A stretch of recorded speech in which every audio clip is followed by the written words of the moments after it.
right. Eh ben, je sais pas, le générique qui s'arrête d'un coup comme ça, je suis pas sûr. Est-ce qu'on est chez les pros ou est-ce qu'on est chez le petit amateur? Bonjour à toutes et à tous, je suis Sébastien, mais j'espère que tu commences à me connaître. Dites-moi en commentaire s'il faut que je me présente à chaque fois, tout le temps, là. Oh là là là là là là. J'ai peur qu'on m'oublie ou quoi? Bonjour, je suis Sébastien. Bah oui, ça fait 3 fois que tu le dis. Bon, j'ai super bien la pêche. Je sais pas si ça se dit comme ça, mais bon. J'ai une grosse patate parce qu'en fait, il fait beau, c'est tout. Ouais, mais c'est le retour du printemps. Enfin bon, c'est le retour du printemps. Il fait beau un petit peu. Après, il fait un peu de la pluie. Après, c'est nuageux. Bon, je sais pas trop sur quel pied danser. Je ne sais pas trop sur quel pied être heureux. Ah, un petit peu de poésie, ça fait du bien, j'ai calmé tout le monde. Bon, faut que je calme mon ardeur, mais je me suis un peu enflammé, j'ai pris le micro, j'ai dit vas-y, je suis dans une trop bonne énergie, je suis obligé de partager ça avec vous. Alors je le partage, mais par contre je fais moins de malin parce que je sais pas du tout de quoi parler. Bon, bah on a qu'à arrêter le podcast là-dessus. Non, je peux pas, ça se fait pas, je me suis engagé auprès de personne, de rien du tout, mais je me suis dit, auprès de moi-même. Je me suis dit, je vais faire un petit podcast, un journal sur la télépathie. Donc, je suis obligé de te parler de télépathie. Tiens, je me connecte à toi, je t'envoie une boule de feu. Tiens, tu vas penser à du feu toute la journée. Non, je te taquine. Bah si, j'ai plein de sujets. Tu te doutes bien que j'ai plein de trucs à te dire sur la télépathie. C'est ma passion. J'ai mis dans la description du podcast télépathie, perception subtile. Effectivement, ça va avec. Et puis, la lecture psychique. Lecture psychique, en fait, je suis de plus en plus... je communique de plus en plus autour de ça parce que je trouve que c'est parlant. C'est plus parlant que la télépathie. J'ai un peu de mal à me faire comprendre en tant que télépathe pour dire comment ça marche, comment je fonctionne. Viens, t'inquiète pas, ça va bien se passer. La lecture psychique, c'est cool, c'est top parce que tu te connectes à quelqu'un ou à quelque chose. Eh ouais, les amis, c'est ça la nuance. Enfin, la nuance, j'ai demandé à ChatGPT la différence entre la télépathie et la lecture psychique. Déjà, lecture psychique, il a pas bugué. Bon, tout le monde sait qui est ChatGPT, c'est une intelligence artificielle. Bon, je me suis permis de te le préciser. Au cas où il y aurait des gens qui se disent « Quoi ? Chat quoi ?» Ben ouais, écoute, c'est un petit peu dans l'air du temps, ça, les nouvelles technos, là, les intelligences artificielles. Tu lui demandes tout et puis il te fait des petits résumés, il dit des choses, il dit « Ouais, non. En plus, maintenant, les nouveaux produits sont connectés à Internet, donc il a été me chercher vraiment sur des sites et tout, des définitions. Bravo. Bravo, mais du coup, je suis pas encore sûr de moi sur la différence entre la télépathie. Ah, j'ai un peu honte parce que c'est un petit peu depuis 4 épisodes. C'est un petit peu mon étendard, la télépathie, quoi. Ah non, les amis, ne me dites pas que je suis un escroc, c'est pas du tout ça. C'est juste que franchement, les termes, les machins, moi, ce que je sais, je sais qui je suis, comment je fonctionne. Je me connecte à quelqu'un, je reçois des infos. Alors, est-ce que la télépathie, on pourrait dire... On a qu'à y réfléchir ensemble. Vous êtes là, je suis là. Prenons un petit peu de temps pour se poser les questions. De ce que j'ai compris sur la définition et les descriptions de ChatGPT ou d'Internet, j'ai failli dire de l'Internet, comme un vieux. Oh là là, le monde de l'Internet, il est vraiment particulier. Putain. Oh, j'ai vraiment pas envie de vieillir, mais en même temps, j'ai pas l'impression que je vieillis. Je suis toujours là avec mon âme d'enfant à rigoler tout le temps. Je sais pas. Ça doit être bon signe. Peut-être que mon corps, à un moment, il va dire non, franchement, Seb, je te lâche. On n'a rien foutu ensemble pendant toutes ces années. T'as juste passé ton temps à rigoler derrière un micro. Bah, c'est déjà pas mal, hein. Franchement, il y en a, ils arrivent sur Terre, ils ont le temps de rien faire, hein. Bon, allez, je repars sur mon histoire de télépathie. Les amis, on va parler ensemble de la télépathie et de la lecture psychique. Ce que je comprends, c'est que la télépathie, c'est quand même... Il y a une histoire de faire bouger, de transformer, d'agir sur la structure inconsciente ou la structure psychique d'un humain. Bon, c'est ce que j'ai compris. Ça veut dire que si tu me dis j'ai tel problème, tel truc, que ce que je fais moi en séance, en tout cas à distance avec les gens au téléphone, je me connecte à leurs problèmes, à leurs questions, et à partir de là, je renvoie des infos, et en même temps que je renvoie des infos, il est possible que je fasse bouger énergétiquement des choses. Voilà. Et ça, la télépathie rentre bien en jeu dans le sens où il y a une action, il y a une interaction avec l'autre dans la structure de l'autre. D'ailleurs, moi, je connais des télépathes, mais je le fais un peu moins parce que Je sais pas, j'ai envie que la personne, elle se conscientise. Mais je connais des gens, ils se connectent à toi. Ils te parlent pas, en fait. Ils se connectent à l'énergie bloquée, ils la décalent, ils renvoient... Ah, c'est peut-être un énergéticien, je te dis des bêtises.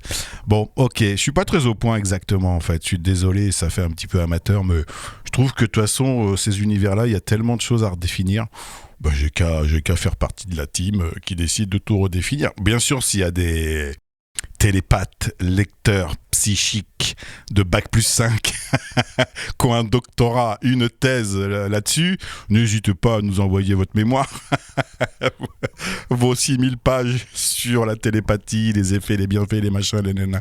Bon, voilà, donc la télépathie, ouais, il y a quand même une action sur la structure de l'autre, par les mots, par l'intention, et effectivement, moi, par l'énergie, alors est-ce qu'après, du coup, on n'est pas dans le monde des énergéticiens? En tout cas, tu peux agir à distance, c'est sûr. Bon, voilà, désolé aux experts si ça vous correspond, si ça correspond pas à vos attentes, mais moi, je me sens à l'aise avec cette description. Par contre, la lecture psychique, c'est une lecture. Tu lis à travers quelqu'un ou à travers ce que tu veux. C'est ça, voilà, c'est ça le truc. C'est que la lecture psychique, elle est valable dans tout, pour une âme, pour quelqu'un qui est décédé, pour un lieu, pour une plante, j'ai même fait des lectures psychiques à des animaux. Tu vois, il y a... T'as ton canal, t'as ton décodeur, et ben tu te connectes, tu te dis alors qu'est-ce que tu racontes. Je connais un gars, un poteau des constellations familiales avec qui j'ai partagé beaucoup de choses. Et lui, je me souviens quand au début je l'ai rencontré. Bon, je vais pas dire son prénom, c'est confidentiel, mais en tout cas, la première fois, on a dormi dans une chambre, on était hébergé chez quelqu'un, chez Airbnb là. On dormait dans une chambre et puis lui, il a posé sa main sur le mur et son canal, si tu veux, son canal de réception d'infos, c'était par le toucher essentiellement. Il touche un bout de bois, il est capable de te dire il date de quand, qu'est-ce qui s'est passé, tu vois, il sait tout. Il a toutes les infos qui lui arrivent. Donc on était chez quelqu'un et puis il a posé sa main sur le mur et il a eu plein d'images qui lui sont arrivées, mais des images pas cool, quoi, une vieille mémoire du lieu, tu vois, où il a pu se passer des massacres ou des choses assez horribles, et du coup lui il est capable de dire oh là là, là il y a eu un meurtre, il y a eu tel événement traumatisant, il y a eu tel truc. Il est capable aussi de dire bah là c'est cool, il s'est passé des belles choses, mais bon. Voilà quoi. Bon, voilà, la lecture psychique, c'est important que je précise ça. Et c'est important même pour moi d'être au clair. Aujourd'hui, on est un petit peu sur le thème de l'escroquerie, j'ai l'impression. Je m'excuse, hein, les amis, mais je suis honnête avec vous. J'ai envie de vous proposer un truc cadré, propre, où je suis absolument un expert sur comment ça fonctionne, mais pour l'instant, je suis pas un expert sur les bons termes. On va apprendre ça ensemble. Bon, je veux quand même te parler de quelque chose. Épisode 4. Bonjour à tous, bienvenue dans ce 4e épisode. Eh ouais, je commence un peu tard l'intro, mais il y a un truc que j'ai besoin de te dire, et j'ai attendu plusieurs épisodes avant de te le dire. C'est que ma vibration, j'ai constaté, que ma vibration, petite, hein, non, j'ai constaté que ma vibration aidait les gens à se reconnecter à leur perception subtile. Essentiellement à la manière dont ils reçoivent l'info, qui est de plus en plus précise. Je te dis ça parce que dans mon expérience, j'ai rencontré des gens. Ah bon, ils rencontrent des gens, ils restent pas derrière un micro toute sa journée. Non, je sors, je vais voir du monde. J'ai une vie, quoi. Bon, ben voilà, une vie plus ou moins bien, mais en tout cas, ça ressemble à une vie d'humain. Je mange, figurez-vous que je mange. J'aime la bouffe d'ailleurs, j'aime la nourriture. J'aime la nourriture. Voilà, vous connaissez un peu plus de choses sur moi. Je crois qu'on devient de plus en plus intime. À mon contact, bon, je voulais pas rentrer là-dedans tout de suite, mais j'ai attendu un peu plusieurs podcasts parce que ça aurait fait un peu trop racoleur. En fait, ça fait racoleur parce que, en gros, ce que je suis en train de te dire, c'est à mon contact, par ma voix, parce que tu écoutes de moi, par les lives que je fais et avec lesquels tu es en contact, juste le fait de me voir faire, de me ressentir vibrer à la fréquence de cette espèce d'émetteur. Je dis cette espèce d'émetteur parce que moi, je me considère comme un émetteur, un gros émetteur de plusieurs kilos. Oh non, mais on n'est pas arrivé à un épisode où je te dis mon poids quand même. Non, mais attends, je suis un émetteur. C'est-à-dire que j'ai un émetteur qui permet de recevoir les infos, les envoyer. Ok, imagine un émetteur dans le monde de la radio ou de la télé. Toi, tu es avec ta télé et ta radio, bah, tu captes la radio. Si tu captes la radio ou la télé, c'est grâce à un gros émetteur qui est dans ta région. Tu comprends ? Il y a des fois, du coup, tu es un peu loin de l'émetteur et tu reçois pas très bien et tu es obligé de te rapprocher pour avoir la bonne info, la bonne radio, la bonne télé. J'espère que je suis clair. Mais ce que je veux te dire, c'est que moi, pendant toutes ces années de pratique, j'ai débloqué, on va dire, entre guillemets, la puissance de mon émetteur. Ce qui fait que je ne doute plus de ce que je reçois comme info, je n'en doute plus. Par contre, j'ai appris à les décoder, comme je te disais, et comme on verra sûrement dans la suite de l'aventure ensemble. Mais les infos que je reçois, maintenant, c'est sûr que j'ai ce qu'il faut pour les recevoir et pour les percevoir et pour savoir, tiens, qui m'a envoyé ça ? Quelle est la radio ? Est-ce que c'est Skyrock qui m'a envoyé telle diffusion ? Est-ce que c'est Énergie ? Est-ce que c'est France Télévisions ? Est-ce que c'est TF1 ? Tu vois, je sais maintenant quel est le studio de télé ou le studio de radio qui m'envoie les infos. Avant, je ne savais pas. J'étais connecté à plein de trucs et ça partait dans tous les sens. Et je me disais, bah, c'est bizarre, aujourd'hui je me sens comme ça, je pense ça. Tiens, je vais là-bas, aujourd'hui je sens ça, je ressens nanani nanana, je vais penser différemment. En fait, je n'avais pas compris que mon émetteur il captait toutes les fréquences. Donc, fort heureusement, et ça c'est bien une expression de vieux, oh, fort heureusement, j'ai appris maintenant à choisir un peu plus mon canal et à ce que je veux recevoir comme radio, comme télé. Voilà, la métaphore étant terminée. Pour te dire donc l'émetteur que je suis devenu, quand les gens sont au contact de moi, ma vibration, ma fréquence, un peu comme un diapason, c'est-à-dire, tu te rappelles du diapason, je t'en avais parlé dans l'épisode 1 ou 2, je ne sais plus, j'ai fait tellement d'épisodes. Tu fais vibrer, pour accorder ta guitare, ton instrument de musique, tu fais vibrer un diapason à la fréquence à 440. J'espère que c'est bien ça, mes amis musiciens. Le La d'un téléphone, c'est du 440 Hz. Bon, c'est une fréquence. Ok, vous m'en voudrez pas si c'est pas ça, mais je sens que c'est ça, 440 Hz. Ok, tu t'accordes à une fréquence. Tu t'accordes à la fréquence du La pour être capable d'accorder ta guitare, ton piano, ta basse, ton instrument de musique. C'est une référence. C'est à partir de là qu'on s'accorde.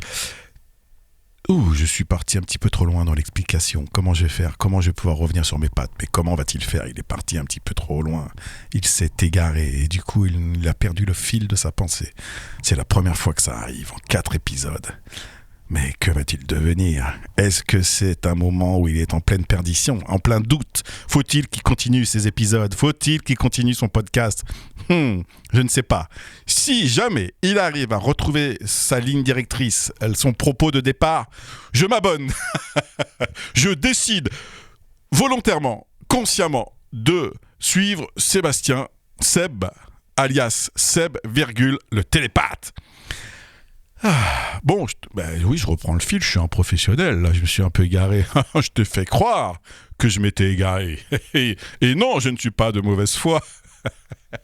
Bon, écoute, l'émetteur que je suis vibre à une fréquence qui est la fréquence qui te permet de te reconnecter à ton canal de perception. Ah ben voilà, c'était juste ça que je voulais dire depuis 20 minutes. Elle est là, l'histoire. C'est que, voilà, moi c'est ok, j'ai cette vibration-là. Bon, je pense que je l'ai depuis toujours. Je te dis que je l'ai travaillé. C'est vrai que j'ai appris à m'en servir.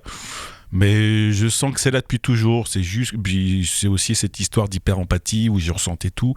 Là, tu réécouteras l'épisode 2. Faudrait que je te fasse un petit sommaire dans mes épisodes. Oh ben là, attendez un peu, ça va venir un jour, vous inquiétez pas. Il y aura peut-être même un glossaire. Qui sait ce que c'est qu'un glossaire? Je sais même pas si ça existe encore. Bon, allez, j'arrête de taquiner. On n'est pas si vieux, on n'est pas si has-been, on n'est pas si dépassé. Et la nouvelle génération est bienveillante, instruite, cultivée. Les fautes d'orthographe ne font pas partie du chemin, du paysage. Allez, donc je reviens à mon propos. Je vibre une fréquence qui te permet de réactiver, de réaligner, de réparer ton émetteur qui permet de recevoir les perceptions subtiles. C'est ça, l'info du jour, bonjour. Ça veut dire qu'à mon contact, alors pas forcément contact physique, mais j'avoue que ça aide, à mon contact par ma voix, par les lives que je fais, par les démonstrations que j'effectue, par ce podcast, eh ben petit à petit, tu te réalignes sur ta fréquence, cette fréquence-là, hein, c'est tout, hein. Le reste, moi j'ai des fréquences sympas en moi, mais j'en ai aussi des pourris, des nuls, tu vois, comme tout être humain. J'ai des zones d'ombre et il y a des fréquences où il n'y a pas besoin de se réaligner sur ça, tu vois. Mais prends la belle fréquence que je te donne, qui est la joie de vivre. Si, j'aimerais bien être la fréquence de la joie de vivre. Non, mais ça serait pas mal. Tu sais, ça serait tellement plus simple. J'arrive quelque part, je me branche sur la fréquence de la joie de vivre. Bah, vas-y, prends, nourris-toi. Répare ta joie de vivre, vibre ta joie de vivre. Ah bah oui, j'ai envie de faire ça, tiens. Je le fais un petit peu dans mes podcasts. J'espère que tu l'as perçu, mon petit poteau, mon petit potard. J'espère que tu as ressenti que quand tu m'écoutes et que je suis dans la bonne fréquence, eh ben, ça fonctionne, ça te fait du bien. Ça te fait peut-être même oublier tes soucis. Allez, soyons fous. Ça te divertit. Voilà, du coup, cette fréquence, bah, je t'invite à la ressentir. Il y a des moments, effectivement, quand je fais de la guidance, quand je suis en séance avec les gens au téléphone, quand je suis en constellation familiale, quand je suis sur TikTok et que je réponds aux questions, j'active cet émetteur un peu plus puissamment. J'aime bien ce mot puissamment. Je mets plein gaz, quoi, comme on dit dans le milieu de la guerre. Non, pas du tout. Plein gaz, c'est quoi cette expression? Oh, c'est vieux, je sais plus. Tiens, je te mettrai une description je te mettrai l'origine de l'expression plein gaz. Si tu es d'accord, bien sûr. Dans la description, regarde bien, il y aura entre guillemets plein gaz. 2 points. Cette expression a été créée nanani nanana. Bon, si tu connais la réponse à cette expression, génial. Tu es super fort, super forte. Et tu es bien sûr là où le bienvenu pour ce podcast qui parle de beaucoup de références. La base de la littérature, la base de l'expression française.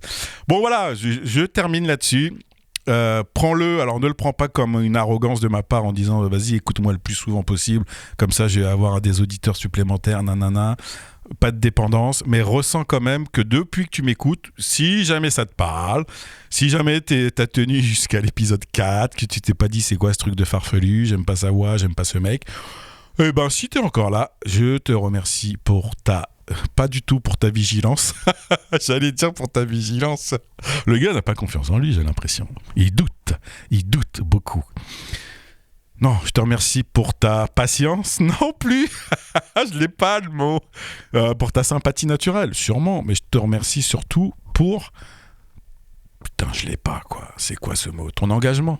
Je te remercie pour ta fidélité. Oh là là, Seb, quand même. Tellement facile à dire ce mot, fidélité. Allez, on fait un câlin à la fidélité, s'il vous plaît. L'amour par la fidélité, amis fidèles. Bon, amis, je vous dis merci. Votre émetteur se débloque de plus en plus à l'écoute de ces podcasts, de ces lives. Ressentez-le, au moins je dis pas que c'est une vérité immuable et tout. En tout cas, les retours que j'ai eus des gens qui ont partagé du temps avec moi là-dessus, bah à chaque fois ils me disaient c'est bizarre, je ressens mes informations que je perçois sont de plus en plus précises. Voilà, donc ça c'est top. Merci pour ce constat. Et aussi, des thérapeutes que j'accompagnais qui eux avaient déjà un canal de perception ouvert, mais ce canal s'est amplifié à mon contact. Donc je suis fier. Je suis pas fier de beaucoup de choses dans ma vie. Je suis honnête avec vous. Il y a plein de choses où je doute et je me sens pas toujours à ma place. Mais sur cette capacité-là de réveiller les émetteurs psychiques, les émetteurs de perception subtile pour les gens, ça fonctionne, j'en suis fier. Je sens même que c'est une de mes missions de vie, donc c'est là, le potentiel il est là. J'ai bien bossé pour le réouvrir et pour pouvoir au moins en être conscient et pour pouvoir en faire profiter beaucoup. La formation dont je t'ai parlé en épisode 2 sur comment débloquer, réveiller ses perceptions subtiles, elle arrive. Sois patient, patiente, je suis là. Je suis en train de créer des modules que tu pourras écouter dans un premier temps avant de faire des séances avec moi en live pour débloquer l'origine, le pourquoi tu as coupé cet émetteur ou pourquoi il est un petit peu détérioré. On ira voir ensemble. Attends, mon MacBook vient de se mettre en veille, mais ça n'a pas eu d'incidence sur l'enregistrement, donc tout va bien. Et du coup, tout ça pour terminer, ça fait un petit quart d'heure que je te dis que je vais terminer, mais sois patient, tu sais bien que je m'égare beaucoup, mais je reviens toujours sur mes 4 pattes. Pour cette formation, évidemment, elle va avoir lieu, et évidemment, je te tiens au courant. Je créerai des modules à écouter, tu pourras écouter les modules que je vais créer, qui vont déjà réparer on va dire le gros œuvre, ça je dis pas trop, mais qui vont réparer les premières défaillances, si tu veux, de ce canal de perception. On va commencer petit à petit à mettre un peu plus de vie là-dedans, remettre en circulation les perceptions subtiles, la croyance que toutes les croyances toxiques qui ont pu t'empêcher de te reconnecter à cet émetteur, on va les faire bouger, on va les transformer. Et puis toujours à travers moi, on va réactiver ton canal, on va le faire vibrer en fait, cet émetteur de diffusion. Voilà, je reviendrai là-dessus, parce que je crois que j'ai besoin en tout cas de te dire que ça peut être très simple. Ça peut être très simple, c'est normal que je le dise plusieurs fois, t'inquiète pas, je suis un professionnel. Mais ça peut être très simple à remettre en service pour toi, à améliorer pour ceux qui ont déjà un canal ouvert, à perfectionner pour avoir des infos de plus en plus fines. Mais fais-moi confiance sur le fait que ça, c'est mon job et je sais faire. La manière dont ça sera fait, je vais le bosser, je vais trouver un moyen de permettre de remettre ça en place. Mais ça arrive au fil des podcasts, comme tu le constates. C'est un journal, donc j'écris un petit peu mes desiderata. Je sais pas, ce mot est venu, mais je suis pas sûr de ce mot.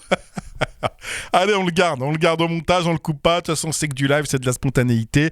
Merci pour votre écoute. N'hésitez pas du coup à m'écouter beaucoup. Pourquoi ? Parce que je réveille votre émetteur. Je n'assume pas encore complètement. Bon, allez les amis, prenez soin de vous. À très bientôt. Ciao.